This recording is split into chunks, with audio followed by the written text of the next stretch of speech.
debate. Sorry, I just clicked this on and then it started playing. All right. Hello, everyone. Welcome back to the channel. I'm Chris. This is Waffle House, the Roman Colosseum of the South. Now, I have been to a few Waffle houses. I like them. I never walk in there and think, this is going to be the best meal I've had today. And every time I walk out, I'm like, I'm full. But when you're inside a Waffle House, there's always the threat of a rap battle breaking out or a shooting. And so you just constantly keep your head on a swivel. I went to when I was going to Kansas, I passed a Waffle House, but then I went to a Huddle House, which, to be fair, is an upper class Waffle House. The only Waffle House I've ever regretted was in Maryland. I was going to Gettysburg, coming up from the Richmond area, and took me to a Waffle House that had been open for 3 months. Spectacular. There wasn't that oilish feel as you walked. There wasn't any stickiness on the table. Super clean. They're clean enough, but this one, super clean. What disturbed me was it was like 5:30 in the morning and I was the only one in there. And the food was good, but I didn't trust it. It was too clean for my liking. So I immediately protested to get that one closed. We can't have it. You know, you can't allow one to be good and the others to be what they are. Okay, so enough of that rant. So let's get into the video. Oh, before we get started, sorry. Click that thumbs up, subscribe to the channel, and you can donate to the thanks button. You just make a comment as to what video you want, and your name's sponsoring that video. Okay, I'm just going to be honest with you. I actually debated on which channel I was going to upload this video on because on one hand, we're going over a business and the business model that it has. But on the other hand, this restaurant is basically the Roman Colosseum of the South. And I'm pretty sure if you eat there enough, you actually get a deployment patch from the US military. Regardless, I wore my schnazziest tank top for the occasion. Today we're talking about Waffle House. Okay, just to be completely clear with everybody, I was pretty sure I was not going to get caught off guard because Waffle House is already absolutely crazy. I started looking into it and then found out that Waffle House is somehow connected to the Manhattan Project from World War II. So they managed to actually surprise me, and we're going to get to it right after a word from our sponsor. Yeah, babe, what's up? Hey, I need a boombox. Okay, I can go get you one. Perfect. All right, I'll go get it now. Love you. Love you. All right, bye. 1 hour later. Where's that boombox that I asked for? Oh, it's right here. I got it for you. What is this? The boombox. No, I wanted something to play music with. Oh, that kind of boombox. Yeah, I got this instead. Okay, we'll go to the store and get me a boombox. This video is brought to online date service on them to Harkers, and that's online date half. So just buy honor to those gotten yeah. So story begins with a gentleman by the name. There's going to be a link and a discount code down below. Let's get back to the video. All right, Waffle House. Our story begins with a gentleman by the name of Tom Faulkner. This man graduated from law school at 23 years old, passed the bar, and immediately gets drafted in 1940 in the days leading up to World War II. Because he graduated from college, he's presented with two different options. He can A, go straight into officer training, and that's a 3-year commitment, or he can just be a normal draftee and go in as an enlisted soldier, and that is a 1-year commitment. Now you gotta remember at this point in time, like 1940, while World War II is currently going on, America's not involved yet. The attack on Pearl Harbor has not happened. And prior to the attack on Pearl Harbor, the American people did not want to go to war. Because of that, Tom Faulkner figures, hey, we're not actually going off to war. I don't want to waste 3 years of my time just being in the military, not actually, fighting a war or whatever. So he chooses to be a draftee. Goes into the military as an enlisted soldier, E1 private. From there, goes off to basic training. As soon as he gets through basic training, the attack on Pearl Harbor ends up happening. America enters the war. He immediately opts to go into OCS training and commits for 3 years. After he completes the officer training course, he actually gets slotted to be a counterintelligence officer where he does, and I quote, a lot of top secret stuff. You see, my identity must remain mysterious and my mission secret. I cannot reveal it to you. You can actually tell in the interviews that he gave later on in his life, like in his 70s, 80s, and 90s, that he's still not sure what he is and what he isn't allowed to talk about. But he did end up telling us that basically it was his job to try to sneak onto military bases, not as military personnel. So he would basically disguise himself as like a painter or a carpenter or whatever and try to infiltrate a US military base to expose weaknesses weaknesses within the system to help counteract enemy spies. So he does that for a couple of years, and then one day he ends up getting orders like, hey, you're going to Knoxville, Tennessee. And he's like, okay, for what? And they're like, don't fucking worry about it, just show up. So he shows up in Tennessee and he's given his orders, and those orders, I'm paraphrasing here, but they're essentially, hey, here's your partner. You two are gonna hop in that truck and you are gonna drive it from Knoxville, Tennessee to Los Alamos, New Mexico. You guys are gonna dress in plain clothes. You're not gonna look at what's inside the truck. You're not gonna talk about what's inside the truck. You're gonna take this map and take that exact route. This route avoids every major city and every major highway. You are gonna drive straight there, 53 hours straight, taking turns sleeping in the passenger seat and not stopping for any reason whatsoever. And he does this for the next year and a half, pretty much non-stop. And then like 20, 30 years after the fact, he finds out that he was actually hauling the majority of the enriched uranium for all of the nuclear testing and the building of nuclear weapons. Which, as we all know, brings about the end of World War II, at which point he gets out of the military, moves back home to Atlanta, Georgia, starts helping his dad out with his real estate agency. Now he does that for about 10 years, and during this time he ends up selling the house right next door to his to another guy by the name of Joe Rogers, and they pretty much become best friends. Joe Rogers was also an Army veteran. He was actually a pilot that flew B-24s in World War II. When Joe got back home after the war, he did not want to go off to college, so he actually just took the first job that he was offered, being a short order cook at a now defunct restaurant chain known as Toddle House. He worked his way up, becoming a restaurant manager, then eventually becoming a regional manager. And then one day his neighbor and best friend, Tom Faulkner, real estate agent, always looking for the next investment, comes to him and is like, hey, I'm thinking about opening up my own restaurant. I can get the real estate deal going on that side. I just wanted to know, like, if I opened up and bought a franchise of Toddle House, would you be willing to run it for me? Now at this point, it's like 1954, 1955. Joe Rogers has a ton of experience inside the restaurant industry, and he basically tells his best friend, like, hey, don't open a Toddle House. You should start your own thing. Toddle House's business model isn't that great.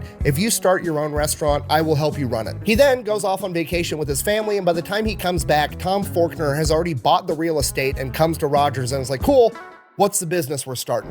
Where's Pancake's house? What? We stop at Pancake's house. And within the span of like 6 months, the very first of what is now the legendary restaurant chain of Waffle House opens. And Waffle House is legendary, probably for all the wrong reasons. I mean, even if you've never been to a Waffle House, you've heard about Waffle House because, well, I mean, Kid Rock got in a fight there. You've got Haley Booth, the viral Waffle House cook known as the Last Chairbender.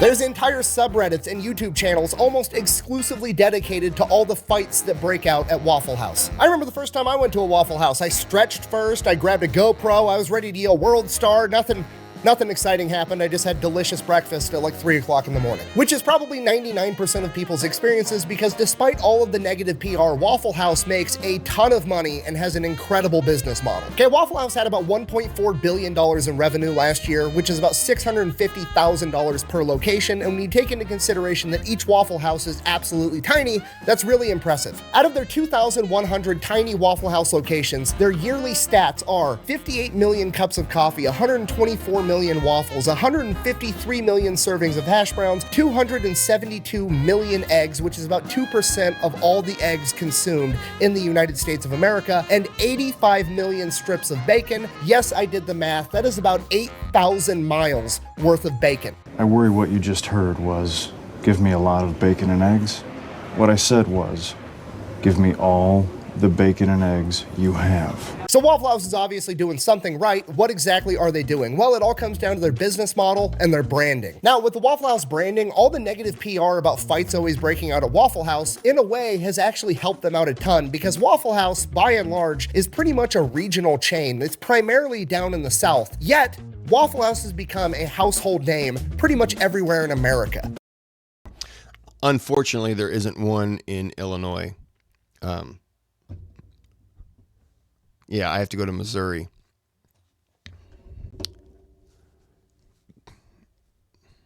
Let's see.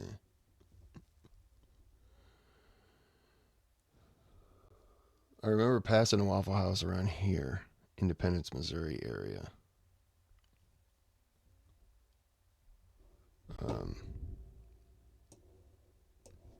I've eaten one down here. One around here. And might have been one of these up here, and I've had one down here. I've probably been to Waffle House maybe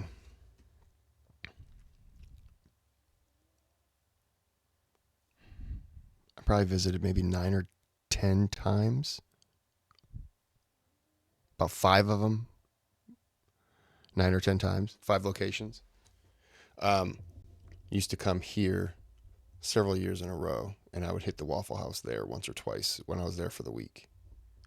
Had a lady come in one time, and she was a lawyer in the Richmond area. She walked in. There was 8 or 9, maybe 10 people in there that morning, and she walked in. She was a lawyer, and she took orders for her office, for her staff, every morning. I'm sorry, not every morning. It was 3 times a week. Sorry. But she was in there every morning. This morning she came in. It was a small crowd, relatively, even though 8 to 10 people is actually, that's a lot of space in a Waffle House. But she walked in, paid for her meal and all her people, and I remember that came out to be like $127. And then she turned around and paid for everyone's meal there. It was very nice of her. I walked up and gave her a hug. Very nice. South. Yet, Waffle House has become a household name pretty much everywhere in America. You could have never even seen a Waffle House, and you already know Waffle House is open 365 days a year, 24 hours a day, and they serve breakfast. Why do you know they serve breakfast? Because their name is fucking Waffle House. I mean, look at this sign. You're driving down the road, you see that, you know everything you need to know. They sell breakfast. But do they have subs? Steak? Oh, waffles. Yeah, you're right. Breakfast, the end. Do that with another breakfast place. If you're not from there and you don't know what a Denny's or a Perkins or an IHOP is, you have no idea. It's just a restaurant, maybe. Waffle House, they're selling waffles, which means there's like a 99% chance they sell other breakfast food. Fucking sold, I'm in. So already, the branding is absolutely incredible, but here's the true genius of it. Why did they call it Waffle House? Why didn't they call it Breakfast House or Bacon House or Hash Brown House? They wanted to specialize in waffles, I would say. It's because waffles had the highest profit margin. And I don't think they have pancakes. And I only say that because I know some people are like, well, I like pancakes. I prefer a waffle. A good one. They make a good goddamn waffle. I cannot stress to you enough how absolutely genius that is, right? Because you don't need to sell breakfast, all right? Everybody's already in on breakfast, okay? I could be blackout drunk at 4 in the morning, and you could ask me, hey, do you want breakfast? I'm coming up like the Undertaker every single time. And then you go, the only thing open right now is Waffle House, okay? I was already sold on breakfast from the get-go, but because Waffle House is where we're going, guess what I'm getting? A motherfucking waffle, and they're making more money. It makes sense that Tom Faulkner was a counterintelligence officer because the man literally said 2 words and has already subconsciously tricked you into ordering the most expensive thing on the menu that makes him the most money. So the branding of Waffle House is both simple and brilliant, and the rest of the business model matches that to a T. Okay, all Waffle Houses are like virtually identical. They're very small. They only seat like 30 people, and you can actually see the cook making you your food. Now, at a glance, you're just like, oh, they're just going for that like 1950s drive-through type of a vibe, which they are, but there's way more to it than that. Because the restaurant is so small, the kitchen never has the opportunity to get bogged down, meaning that they're moving tables very, very quickly. So instead of having one kitchen and 100 customers, you've got one kitchen and 30 customers, and you can just turn those tables over 3 times faster, which pretty much guarantees that every customer is gonna get exactly what they wanted, okay? They're not going in there for 5-star dining. They're going in there because they're hungry and they want breakfast, and now they're gonna get breakfast really quick in a small setting that doesn't feel like a packed restaurant where they have to wait in line to be seated. And you can be in and out of a Waffle House in 30 minutes. Honestly. That might be the quick end, but yeah, you can be 40 minutes. I mean, even then. By the time you put in your order and they'll bring you a coffee or water or anything, I mean, they're already on that waffle. There's somebody already cooking hash browns and eggs and all that. So, I mean, your stuff is it's coming out fast. And it isn't.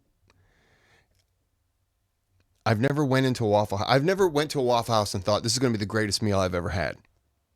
As I said, he said it was delicious. It's good. It is good food. But I've never walked out and been like, that was the best meal I ate all day. Because if it was, then I really had bad experiences for the rest of the day. But Waffle House is exactly what you'd expect it to be. If you've never been there, exactly what you expect. You're going to walk in, you're going to eat your eggs, your hash browns, your bacon, or your sausage, and you're going to get your waffle, your drink, and you're going to eat that, and you're going to be like, that was breakfast. What you're thinking, what if one Waffle House just reaches its maximum capacity, right? What if it's just completely full with a line out the door 24/7 every day of the year? Waffle House surely would build a bigger Waffle House, right? No, we're gonna take the same parking lot and right next to that first Waffle House, we're gonna build a second fucking Waffle House, okay? The plan is working, and if it's not broke, don't fix it. Which is one of those things that seems dumb, but is actually brilliant. So obviously speed is key to this business model, and they've done themselves a big favor with their menu, because their menu is overwhelmingly simple, okay? It's literally one side of one piece of paper. Okay, the entire menu is comprised of like 10 things. They have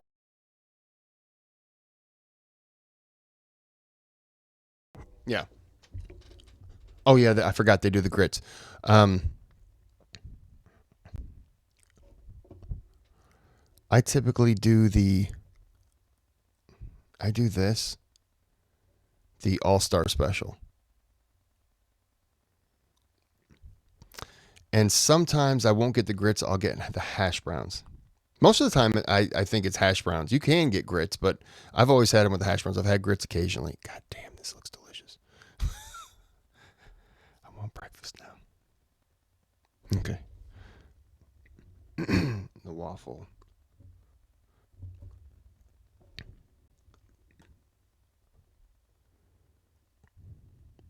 I'm looking for prices.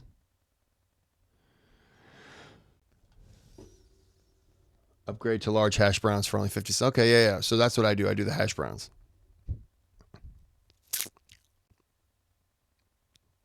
Wanted to see what the prices were, but it's a cheap meal.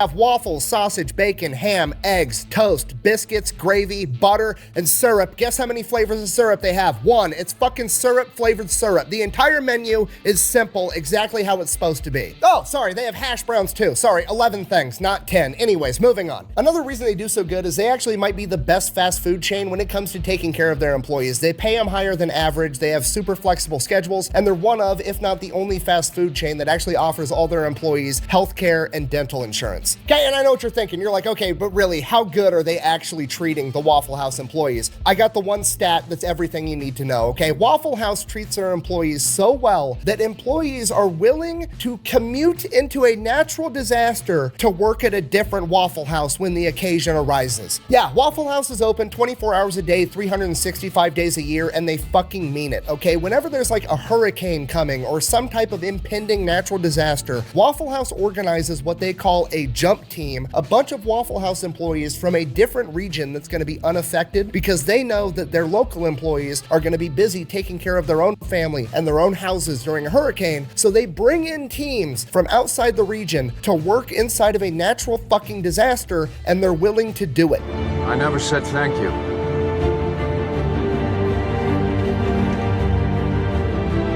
And you'll never have to.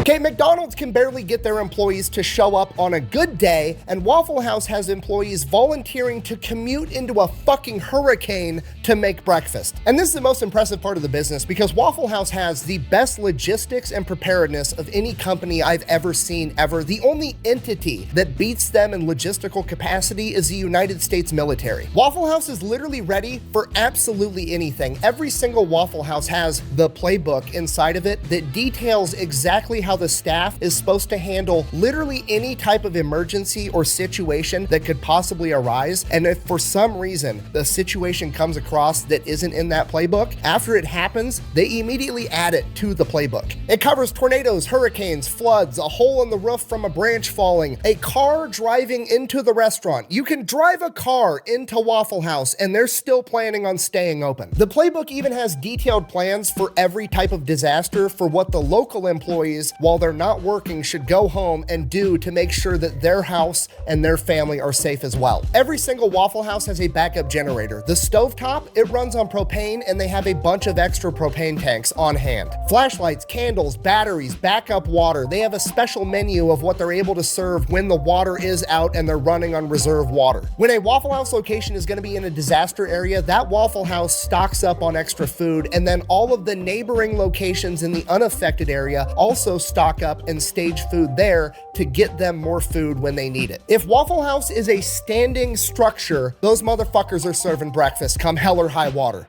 I'm not leaving. I'm not leaving.